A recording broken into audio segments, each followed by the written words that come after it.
Question 6. What scientific research has been done on Tay-Sachs disease? There is currently no cure for Tay-Sachs disease. Scientific research in the past decades has allowed us to study and understand exactly what causes the disease and how the cells are damaged by the missing enzyme.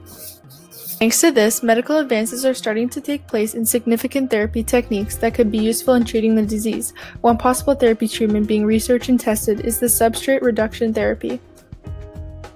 This technique involves the use of enzymes to increase the breakdown of GM2 gangliosides in the central nervous system, substituting the role of the missing hexase enzyme. The aim of this therapy is to prevent the accumulation of the fat and prevent symptoms and progression of the disease. Sialidase and miglustat are both enzymes considered in the possible therapy, but it is yet to be developed into a pharmacological form that is safe and effective. These medical advances like the substrate reduction therapy can help individuals with Tay-Sachs disease in the future, as there could not only be ways to treat and prevent worsening symptoms of the disease, but eventually a cure for Tay-Sachs. Question 7. When would someone get genetic screening, and what ethical and social issues can arise?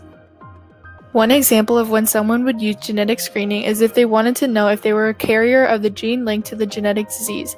Enzyme screening is currently the best test for Tay-Sachs disease carrier screening.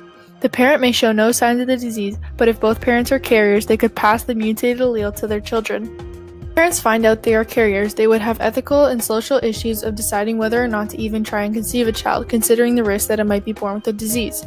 Also, the adversity of other people's opinions, like families or physicians, on their decision to have or not have a baby would become an ethical or social issue as well.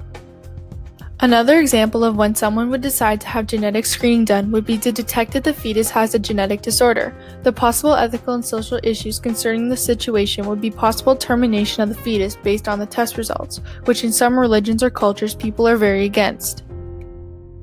One way that my understanding of Tay-Sachs disease makes me appreciate life is that I realize how fortunate I am not to have a genetic disorder. Being educated on the challenges and consequences that would result in being born with any genetic disease makes me appreciate the life I have been given.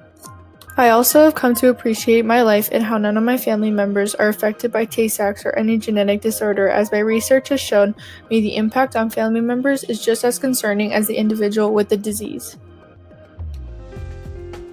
That concludes this episode of This is Genetics. Hope to see you next time.